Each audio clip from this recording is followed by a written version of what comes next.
하늘에 계신 감사하신 아버지 하나님, 새 생명을 가지고 새날을 맞이할 수 있는 이 기적을 저에게 허락하여 주셨사오니 감사와 찬양을 올리옵나이다. 아멘. 아버지, 이 하루를 살 때 또 시작할 때 생명의 말씀으로 시작할 수 있도록 은혜를 주시오니 더욱 감사와 찬양을 올리옵나이다. 아멘. 오늘의 생애에 우리와 함께하여 주시옵기를 간절히 빕니다. 주님, 이 아침 오랫동안 병상에 계시다가 우리 곁을 떠난 이기돈 박사님의 서거의 소식을 접하고 섭섭함을 금할 길 없습니다. 주님, 주님이시여 사랑하는 유가족들을 위로하여 주시옵시고, 아멘. 주님 재림의 그 큰 날 아침 사랑하는 남편과 아버지를 만나는 감격과 기쁨의 그 자리에 우리 이 자리에 있는 우리 모두도 함께 있게 되기를 간절히 기도하옵나이다. 아멘. 주시오. 우리의 매일 생애에 오셔서 주님을 뜻을 따라서 살아가기에 부족함이 없는 저희들을 만들어 주시옵소서. 우리 연약함을 아시는 주님, 우리가 주님의 뜻 행하기를 기꺼이 하고 따라갈 수 있도록 믿음을 더하여 주시옵소서. 아멘. 예수님의 이름으로 간절히 기도드리옵나이다. 아멘. 아멘. 감사합니다. 예. 창세기 12장 4절 9절에 있는 말씀을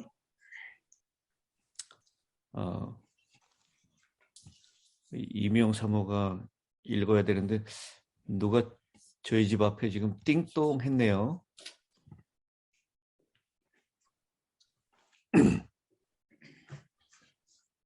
죄송합니다. 1절로 4절로 봤는데 4절로 9절. 4절로 5절로 4절로 9절. 예. 창세기 12장 4절로 9절 말씀 읽겠습니다. 이에 아브람이 여호와의 말씀을 따라 갔고 롯도 그와 함께 갔으며 아브람이 하란을 떠날 때에 75세였더라.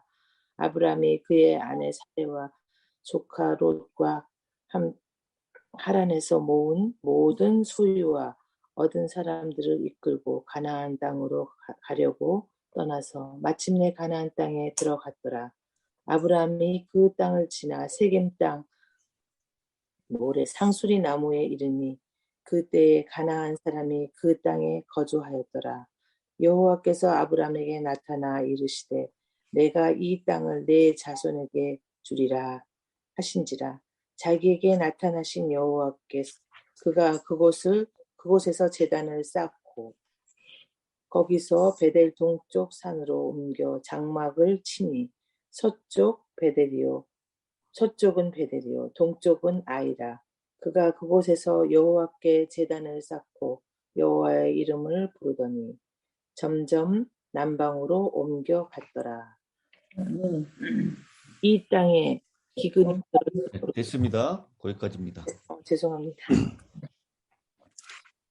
대홍수 이후에 인류는 신할 땅에서 바벨탑을 쌓아서 하늘에 닿으려고 했습니다. 이것은 명백하게 하나님에 대한 도전이었고 하나님 명령에 대한 반역이었습니다. 그래서 하나님께서 언어를 혼잡하게 하시고 온 땅으로 흩어 놓으셨죠. 근데 요즘 이제 첨단 과학 기술을 통해서 다시 한번 이 언어를 통일하려고 하는 시도가 사람들에 의해서 이루어지고 있습니다. 요새 이제 우리가 들고 다니는 셀폰만 있으면요, 미국 사람을 만나면 우리가 한국말을 하면 이 셀폰에서 미국말 영어로 바로 번역을 해서 통역을 해줘요. 그리고 미국 사람이 영어로 얘기를 하면 한국말로 이것을 딱 다시 바로 통역을 해주는 그런 시대가 됐습니다. 그리고 뭐 이 스페인 언어나 아니면 불란서 언어나 이런 것들을 사진에다가 대고 탁 찍으면 그걸 한국말로 번역해주는 그런 앱이 있습니다. 그래서 이제 언어 때문에 사람들이 흩어져 사는 시대는 이제 끝나고 이 언어가 하나로 통일되려고 하는 시도가 있는데, 제가 볼 때는 이것도 이 하나님께서 원하시는 일은 아니다라고 생각을 합니다. 어쨌든 하나님께서 인류를 다 흩으시고 난 다음에 한 사람을 부르시죠.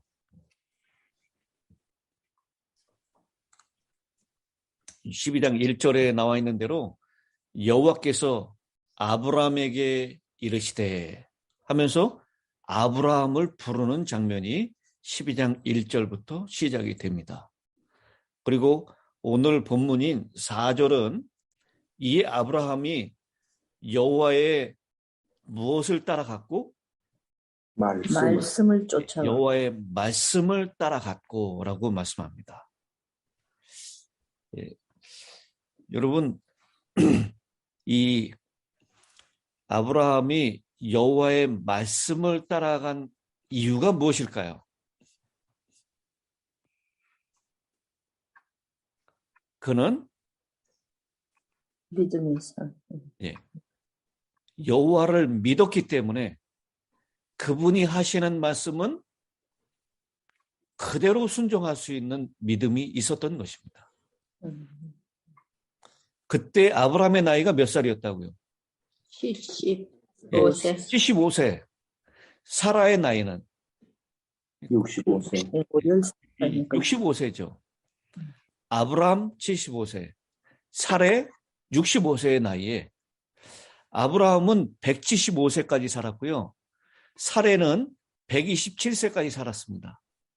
그러니까 인생의 중반, 후반으로 넘어가는 그런 시기에 한 번도 간 적이 없었던 그곳을 향해서 하나님의 말씀을 따라서 떠나가는 아브라함. 우리가 살아가면서 여러 가지 고려할 점들이 많이 있죠.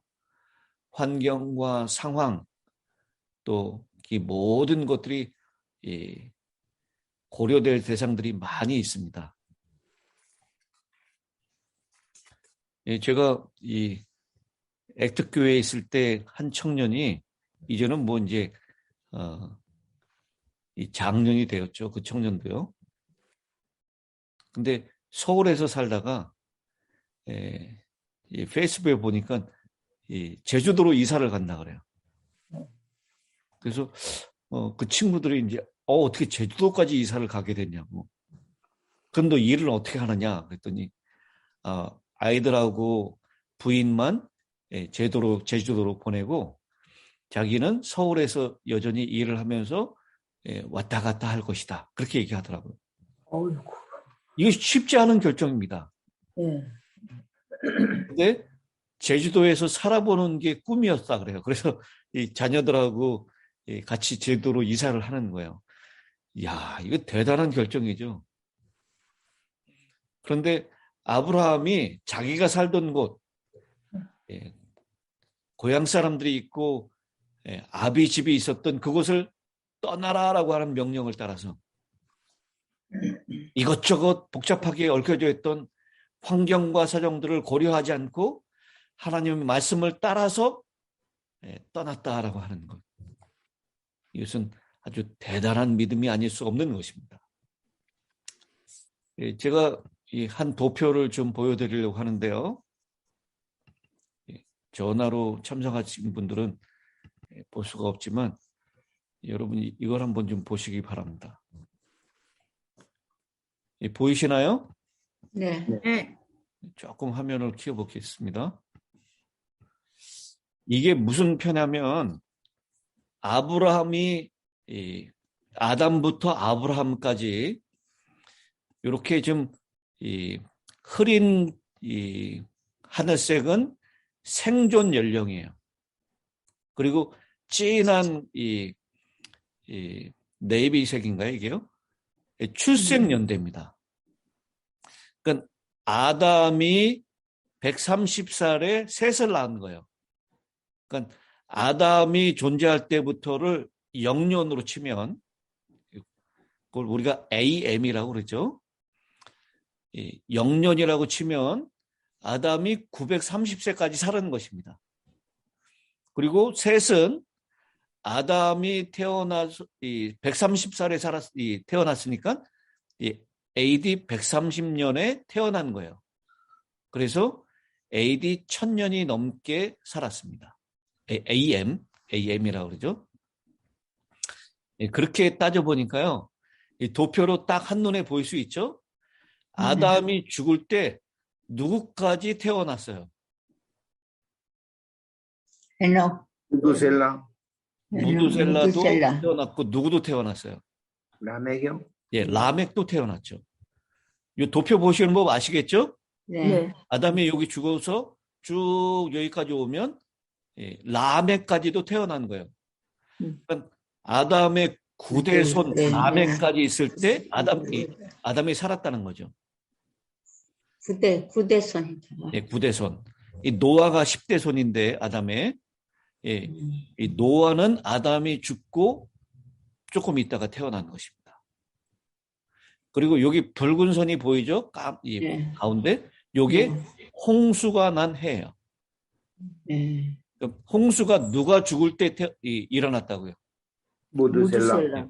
여기 도표에 보면 무두셀라가 딱 그 빨간 선하고 다 있죠? 네. 라멕은 조금 더 일찍 죽었습니다. 아, 요 무두셀라가 죽는 해에 홍수가 일어났다라는 것입니다. 그 다음에 이 노아가 태어나서 600세 되던 해에 홍수가 일어났다라는 것이죠. 근데 아담부터 노아가 10대까지고요. 셈부터 10대가 누굽니까? 아브람. 예, 셈부터 10대가 아브라함이에요. 근데 여러분 여기 보세요. 노아가 죽을 때쯤에 아브라함은 아직 태어나지 않았지만 누구는 살아있어요? 이게 노아가 태어날 때죠. 아니, 아브라함이 태어날 때예요. 네. 누가 살아있어요? 노아의 아들 셈이 살아있어요. 셈도 살고 에벨도 살고 셀라도 셈이 몇 살까지 살았냐면 600살까지 살았습니다. 그런데 여기 제가 하나 더 보여드릴게요. 여기 셈이 나오는데 셈이 600살까지 살았어요. 이 사망연대로 따지면 AM이에요. AM 2158년입니다. 근데 아브라함이 태어난 출생연대는 AM 2008년이에요. 그러니까 이 셈 할아버지가 여전히 살아있고 난 다음에 이 셈하고 아브라함이 몇 년을 같이 사는 거예요? 2158년에서 2008년을 빼니까 150년. 150년을 같이 살은 것입니다. 여러분 이게 상상이 되십니까? 오늘날은 뭐 저도 할아버지 얼굴을 못 봤어요. 제가 1살인가 이렇게 돌아가셨기 때문에 그냥 할아버지가 저를 안고 있는 사진만 봤을 뿐입니다. 근데 이 자신의 10대조 할아버지가 자기하고 150년을 같이 사는 거예요. 그러니까 이 아브라함이 무슨 얘기를 생생하게 들었을까요? 노아 홍수 얘기를 생생하게 들었을 것입니다. 이렇게 지금의 이 살아있는 연령하고는 비교가 되지 않을 정도로 그때 당시에는 그런 시대였다라는 것입니다. 그러니까 태어나는 사람들도 참 많았겠고요. 여기저기 흩어져 살고 그러는 동안에 믿음이 많이 어떻게 되죠? 노홍수 다음에 이 약속을 못 믿고 11장에 보니까 바벨탑을 쌓는 사건이 일어나잖아요. 그러고 있는 이 중에 하나님께서 흩으셔서 셈 가족을 흩어놓 놓으셨는데, 여러분, 성경에 아브라함의 아버지 데라가 어떤 사람이었다고 표현하죠? 우상 우상 숭배. 숭배. 그게 어디 나옵니까? 11장. 11장에는 안 나오고요. 내가 어디서 봤는데. 이 성경 어딘가에 나오죠? 네. 봤는데. 아브라함이 그걸 다 부숴버리고 한 거 나왔는데. 그 부숴버렸다는 거는 전해져 오는 내용이고, 여호수아 24장 2절입니다. 예, 맞아. 한번 찾아볼까요? 여호수아 봤는데. 24장 2절. 거기 보면 여호수아가 모든 백성에게 이르되 이스라엘의 하나님 여호와께서 이같이 말씀하시기를 옛적에 너희의 조상들 곧 아브라함의 아버지 나홀의 아버지 데라가 강 저쪽에 거주하여 다른 신들을 섬겼으나 라고 했습니다. 그러니까 데라, 네. 이 우상을 숭배하는 다른 신을 섬겼다라고 그렇게 얘기를 하고 있습니다. 아브라함이 어떤 사람인가에 대해서는 성경에서 얘기하고 있지 않아요. 그냥 아브라함을 부르셨다라고 12장에 그 이름이 갑자기 등장합니다. 물론 11장의 족보의 이름이 처음에 등장하긴 하지만요. 여러분, 바벨탑을 쌓은 그 정신은 어떤 정신이었다고요? 바벨탑을 쌓은 정신은 사람의 이름을 내자라고 하는 정신이었어요. 우리 이름을 내자. 유명해지자라고 하는 정신이죠. 그런데 하나님께서는 전혀 유명하지 않은 사람, 아브라함을 부르시는 것입니다.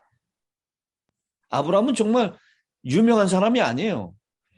그의 아버지, 우상을 숭배하던 사람입니다.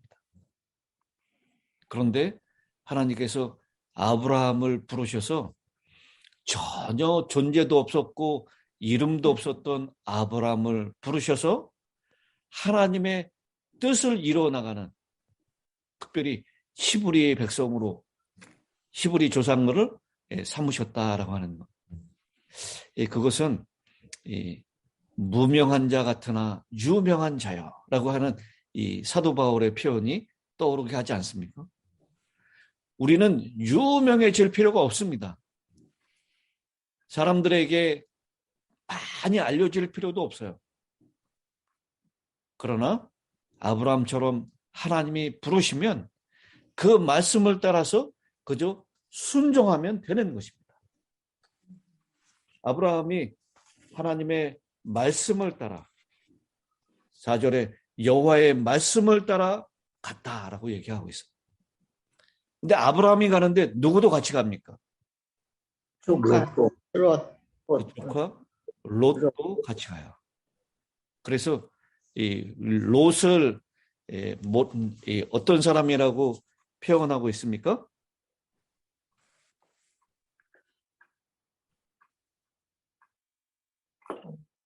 우리 그 성경 주석에 보니까요, 롯을 베드로후서 2장 7절 8절 거기에 보면 의로운 롯, 의인 그렇게 언급을 하고 있습니다.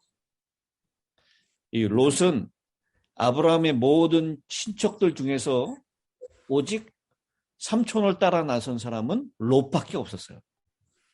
그래서 베드로는 그를 의로운 롯이다, 또 의인이다 그렇게 언급하고 있다라는 것입니다. 정말 갈 바를 알지 못하고 안정된 삶이 보장되지 않은 그 순례길을 삼촌과 함께 따라갔던 롯, 그를 그렇게 의로운 사람, 의인이라고 칭하고 있는 것입니다. 이렇게 하나님께서는 아브라함을 부르셨는데 그 아브라함을 부르신 그 사건을 뭐라고 얘기하냐면 사도 바울은 갈라디아서 3장 8절에 먼저 아브라함에게 복음을 전하되 모든 이방이 너로 말미암아 복을 받으리라 하였느니라 라고 말씀하고 있습니다. 이 말씀은 아브라함 후손 중에 태어날 한 명, 곧 예수 그리스도에 대한 약속으로 우리가 해석할 수 있습니다. 근데 이 하나님께서 아브라함에게 하셨던 그 말씀을 아브라함에게 복음을 전했다라고 사도 바울은 표현하고 있다는 것이에요. 하나님께서 우리에게 주시는 그 모든 말씀은 지금 당장 그 말씀을 따르기가 힘들고 환경과 여건을 고려하면 이것은 말도 되지 않는 그런 명령이라고 생각할지 모르지만 하나님께서 우리에게 하시는 말씀은 전부 다 복음이다라고 하는 것, 그것을 꼭 기억하시게 되길 바랍니다. 하나님이 하시는 말씀은 우리 인간의 눈으로 볼 때 당장 힘들고 어렵고 이것은 망하는 길처럼 보인다 할지라도 그 길은 하나님의 그 말씀은 복음이라는 것 믿고 아브라함처럼 순종하는 저와 여러분이 되시기를 간절히 바랍니다. 네. 그 잠언에 그런 말씀이 있죠. 사람이 보기에는 그 가는 길이 바른 것 같이 보이지만 어떻다고요? 필경은 사망의 길이니라. 사망의 길이니라 라고 했어요. 근데 하나님이 가라고 하시는 그 길은 여러분 한번 생각해 보세요. 이 아브라함이 살고 있었던 그 갈대 우르부터 하란을 거쳐서 가나안 땅으로 가는데 그 길이 얼마나 척박하고 힘든 길입니까? 1000km가 넘는 길이에요. 사람이 보기에는 사망의 길처럼 보입니다. 가다가 죽겠어요. 그러나 하나님이 가라고 하는 그 길은 필경은 생명의 길이니라. 그것을 꼭 기억하시고 주님께서 말씀하신다면 어디든지 순종하며 따라가는 우리 14만 4천인의 특성이죠. 그런 특성을 갖는 저와 여러분이 되시기를 간절히 바랍니다. 아멘. 목사님, 조카 로스의 의로운 사람 베드로후서 몇 장이라고 그러셨나요? 베드로후서 2장 2장 7절 8절입니다.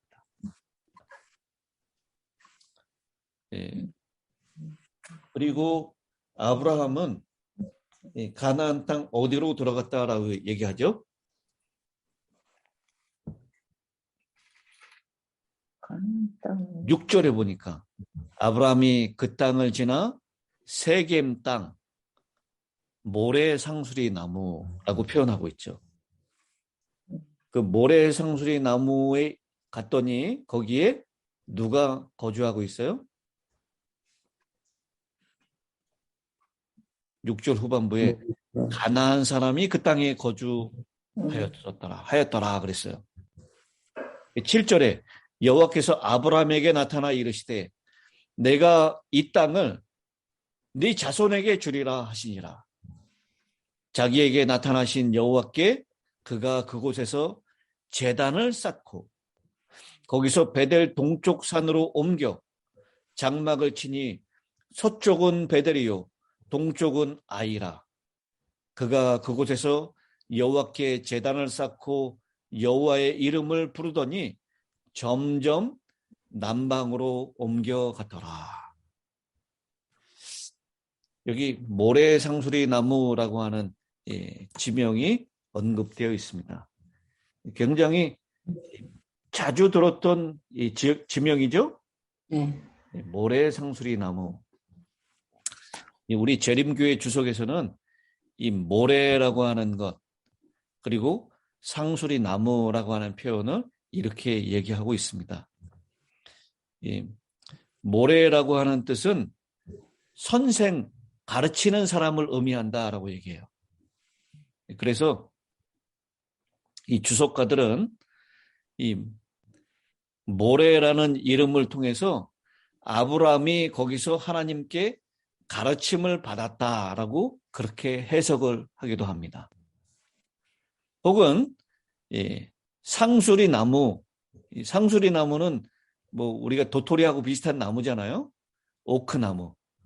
근데 이 상수리 나무는 복수형을 사용했어요. 그래서 상수리가 있는 작은 숲일 것이다라고 얘기를 합니다.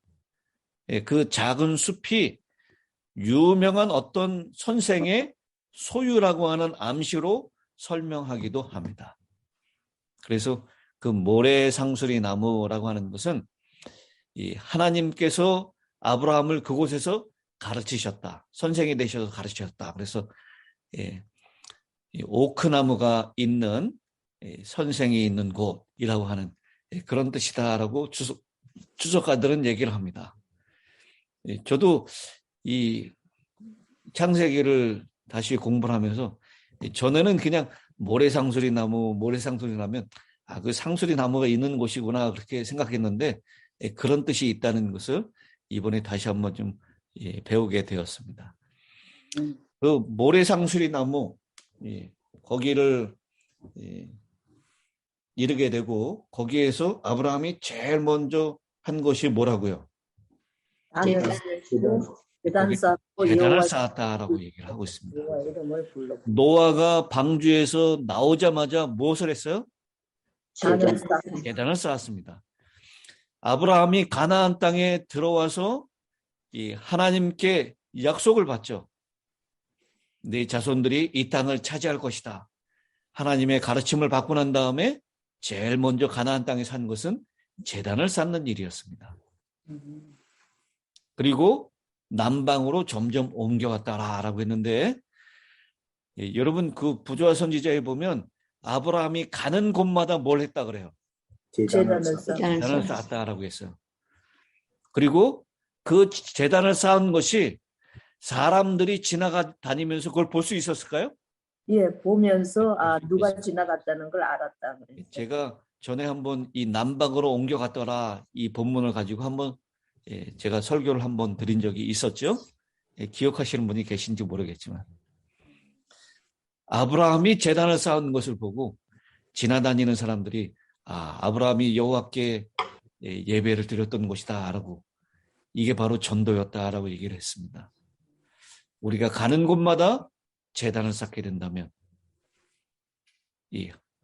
우리가 섬기는 이 하나님을 잘 증거하는 일이라고 생각을 합니다. 우리가 바라기는 이번에 이제 이기돈 박사님 장례식을 하면서 이 장례식의 이 모습을 보면서 하나님께 예배하는 자들이 삶과 죽음이 어떤 것인지를 잘 드러내는 전도의 장이 됐으면 하는 바람이 있습니다.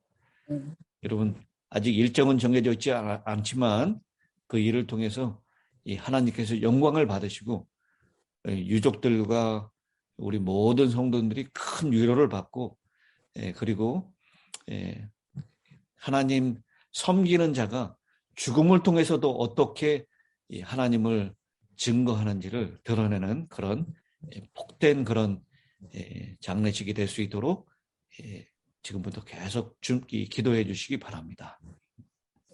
그때쯤에 목사님께 연락이 왔었어요?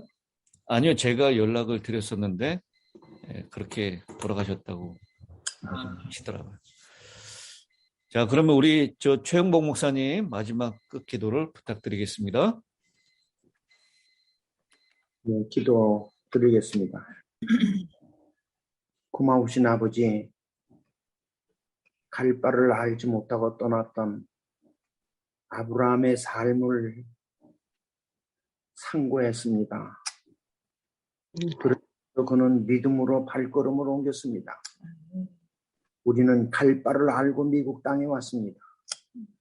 그러나 우리의 걸음은 믿음대로 살지 못할 때가 많습니다.